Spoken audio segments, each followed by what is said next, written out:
Hello everybody, welcome to another video of Beyond Psychology. Today I'm not alone again. I'm with one of our beautiful team members, Marlene Castaños. She's originally from Mexico, now living in Canada. And Marlene is a transpersonal body-centered therapist and a non-dual practitioner. And I'm really looking forward to our conversations today, which will be around spiritual bypassing and how it might or might not disempower women. And yeah, I'm very curious. Welcome, of course, step one. Thank you. What is spiritual bypassing? Why are we talking about it today? Well, we're talking about it because we are in a time where spirituality is spreading out. We're having access to many more, a lot more information, many more practices, etc. And in my practice, as you mentioned, I combine therapy with spirituality. My path is non-dual tantra. And I found that, especially for spiritual practitioners or people that have access to some kind of spiritual tools, oftentimes the spiritual practice becomes a way to avoid the actual emotional pain that we're feeling. It's a way to go to intellectualization, a way to explain my experience, instead of allowing myself to actually feel what I'm feeling and go through the emotions, through the integration and all the process that I need to go through, actually integrate something. So it is a risk if we don't know what we're doing, and if we are not grounded in a place where spirituality is really embodied spirituality. It's not only now I am this perfect person, but I am this human that is going through a human experience, and I have the capacity and the possibility to integrate all of the colors of what it means to be human. So I think that, spiritual bypassing can be a huge risk in our path, and a very delicate way to avoid deep transformation. We can feel that we are in a transformative path, but actually avoiding the deep work that it needs to transform ourselves, to find ourselves, to remember ourselves. What does it mean to avoid the work? What kind of work are you avoiding when you are spiritually bypassing? To do the work means to accept who I am in my totality, to integrate all the parts of who I am in my totality. Some of these parts look and feel really beautiful, and really divine. And some other parts are the parts of my shadow that I am likely not wanting to see, or it's harder to accept, the places where I am wounded. And ultimately, all of that, the parts of my shadow, the parts of my light, the parts that are wounded, the parts that are more enlightened, all of that is divine in the non-dual tantra vision. Everything is divine.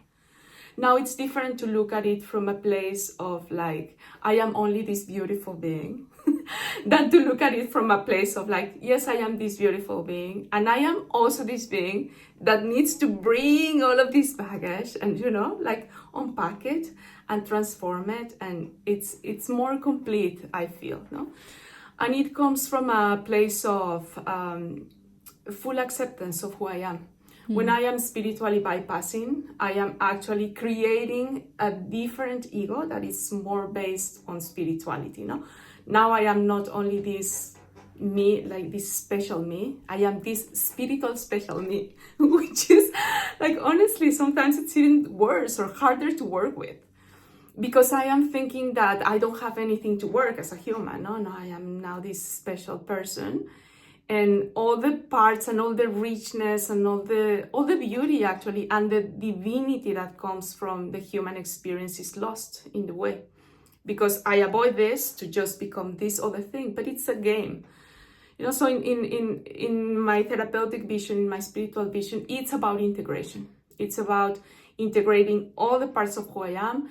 It's about integrating all the aspects, the ones I like, the ones I don't like.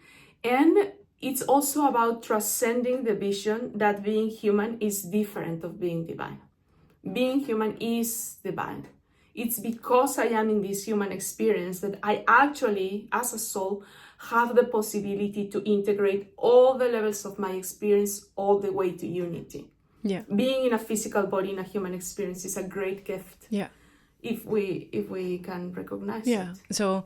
So actually, like, spiritual bypassing in a way is using spirituality to avoid being human with all its humanness and all its imperfections, right? So when I get in touch with spirituality and non-duality and oneness, right, we're talking about like these kind of spirituality, then it is very enticing, or it sounds very nice to be somewhere in oneness but not really be a human being with all its imperfections. The truth is, like, we have so much to go through, we have so much to integrate, that it's very easy to feel that you are there, that we are at that level of practice, when we are actually just avoiding the simple experience of being human, you know.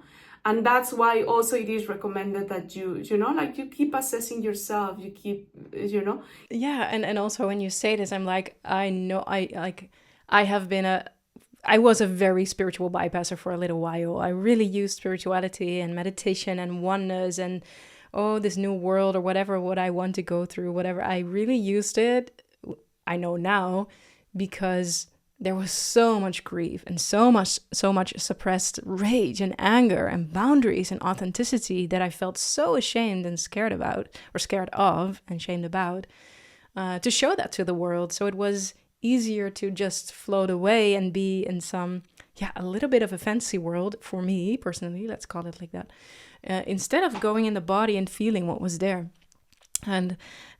And now I'm at the other side of this spiritual bypassing, and I just told you before we were going to have this conversation, like, I even see that all kinds of spiritualities, if you're not doing it well, it disempowers people, and especially women, because we have learned already so much to suppress our power or whatever, who we are, out of shame because of a lot of cultural conditioning. And now I feel I don't even want to be in that oneness. I want to be this human. I want to have this individual experience. I want to play. I want to experience it all, which is like, I want to be on the ground on the earth, right? No, I think you're touching in something like really, really important, which is like being embodied, you know. It's like we have this gift of having a physical body to play in this ground, and this physical body has the memory of all of what we have experienced as a soul. So it means that it also has the wisdom. So it also has the power. So when we go, you know, out of the body into, like, I am only this divine being, which we are, again, like we are. And yes, it's possible to tap into that if we are really grounded, I feel. The point is, like, when I disconnect from my body, I lose the access to this wisdom that it's already here. I lose the access to everything that comes from, you were speaking about grief, no? When I allow myself to go to the grieving process, I also like recuperate all the gifts and all the wisdom and all the beauty that is there. When I go through the pain, I recuperate all of that. And that is like literally like gifts of wisdom that allows us to grow as humans, and ultimately that it's power. So that's why when we disconnect from the body, we actually disconnect from our personal power. And we disconnect from the actual remembering who we are. So including the body, it's super important in a spiritual path. Very, very important. And that is the vision of Tantra. It's not like I need to leave the body behind. I need to transcend the body to be able to now experience my divinity. No, the vision in Tantra is I am the body, and within this body, I am divine. So it's about integration. It's about recognition. It's about like all of it, you know, not leaving anything behind. So, and it's true. Like, I mean, I get it, you know, like deeply touching or emotional wounds. It's hard, you know. It's hard to go there. It's easier to go to a place where I feel that I am doing some of the work, you know, but it doesn't feel so intense. But the truth is, like, if you've never done therapy, like, yes, it can be daunting at the beginning. But honestly, as you go through it, you learn to extract like that power, that energy from your experience. And it's really beautiful, you know, like when you know that there is when you can recognize and experience that even in the most painful experiences of our life, there is beauty. There is beauty. There is this divinity. There is, and when we start like tapping into that, actually the therapy path becomes lighter, becomes joyful. Like you were saying it in a very beautiful way, like being here in this playground and like just being human and allowing ourselves to play the game, and to learn from it and to experience it in joy. But yeah, that is the gift. I mean, like, why else would have we chosen a human life? Like, I mean, we chose this somehow, like we're here. Why are we avoiding it now? Yeah, well, that would definitely be my next question. Like, what do you see in your sessions, and especially I think for the women that are watching this video, like, what do you see in sessions? Why are we spiritually bypassing? What are we avoiding? Why are we running away from our body? Like, why don't we want to be here? Well, I guess there's different reasons for different people. If I talk about my own experience, I think it's like, for me, it was like the emotional pain of what I gone through was so strong that I first needed to explain, like, what happened to me, like what was this? And some spiritual point of reference helped me there, that might even be the reason for most of my clients, I guess, because when you first approach your emotional pain, it can be overwhelming. The point is you have to keep going enough so that you discover that it takes way more energy and it's way more painful to avoid the pain than to go through it. And actually, because when you unpack it, when you free that energy in your body, in your emotions, there is freedom. There is freedom, there is power, there is beauty, but you have to go through it. You cannot just say like, oh yes, I understand, like how painful was the death of this person I love, and say like, yes, I get it now, I can transcend it. No, you have to allow yourself to feel it in the body, to cry it, to be angry about it, to scream it, to whatever you need, so that it can actually transform. And the beautiful part is like the body has the wisdom to do that if we allow it. We've learned to suppress our emotions, to control our emotions, to fabricate who we are and how we want to live, instead of being free in the flow and present to what is happening, accepting everything that is happening. And that is already the possibility of transformation. So allow and accept our experience are the two principles of transformation.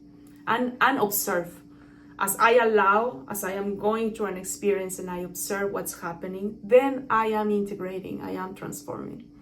So I think we avoid because it's too painful at the beginning, and probably because we don't know, that there's tools to go through it, that it doesn't need to be this terrible thing, Yeah, and sometimes we don't even know that we have pain we're running away from, right? Or that the pain was so big, and so what you're saying is that spiritual bypassing is also a way first to seek answers. Like, why do I feel this way? Why do I feel empty? Why do I feel depressed? Why do I feel out of place? Why do I feel like I don't belong? And then spirituality can give answers to that, or can give you stories that helps you to create this plateau that you can stand on and land on, and maybe that gives enough body to finally be able to tolerate the pain first. So that's what I hear you say, right? Yeah, I think for some of us that is the case, like we need some points of reference, and then with those points of reference it's easier to navigate our experience. And I mean, like we're searching for answers, and there are some very profound spiritual paths that actually have tools to work in this level.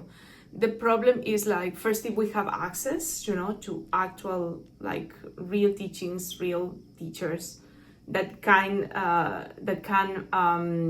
hold that kind of space for us, or if we are like accessing a space where it's about negating aspects of ourselves, which that can be dangerous, So, and the spiritual offer nowadays is like so huge that if you have never have access, or like a way of having a compass to recognize what is real, what's good for me, etc., it's difficult to know. There's a lot of so-called teachers that I think that they haven't done their own work to be able to hold space in this way, where okay, yes, we are human, we are healed on this, all of us were in this journey, and let's see how we can bring all of these pieces and transform all of these pieces. So in that sense, like that's one of the dangers, I guess, like to Definitely. step on a path that... Yeah, definitely, because there you get the wounded healers who are also in bypass, who are then thinking they can coach or be a therapist or whatever, and don't have the training or the supervision or the experience or doing the work themselves, because they're unaware on a certain level what they are doing. Definitely. Yeah. I was also thinking that what are other reasons that we bypass, that we want to avoid.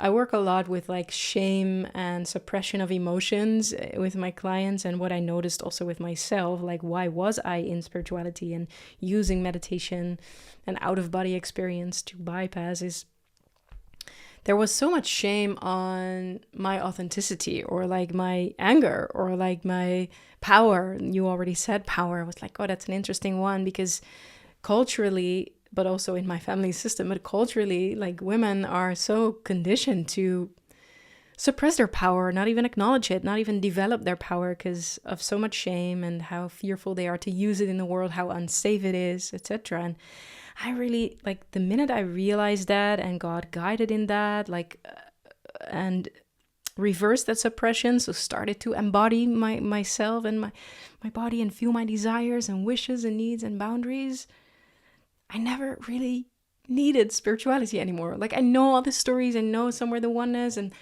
like I don't know what's true, what not. I all like the stories. I hope somewhere there is another adventure, etc. But I didn't really need it anymore to bypass or to get away from myself, because it was safe to be with myself. So it also felt like, I don't know if you understand that, but it was unsafe to be with myself and inside of myself. And the minute I could acknowledge and allow what I felt unsafe about and embody it and express it, I didn't need to bypass or to run or to avoid anymore. I don't know if you recognize that or see something. Yeah, no, for sure. It makes total sense. Because again, like, true spirituality for me, it's integration. It's embodied spirituality, it's recognition of our true selves. That sometimes the idea that we have about ourselves is limited, that also, like we have to expand into that. But that's why working in the body with the body is so important, because you were speaking earlier, for example, about accepting your anger, no? It's one of the emotions that in many cultures is not a nice thing to have, it's not a nice thing to experience.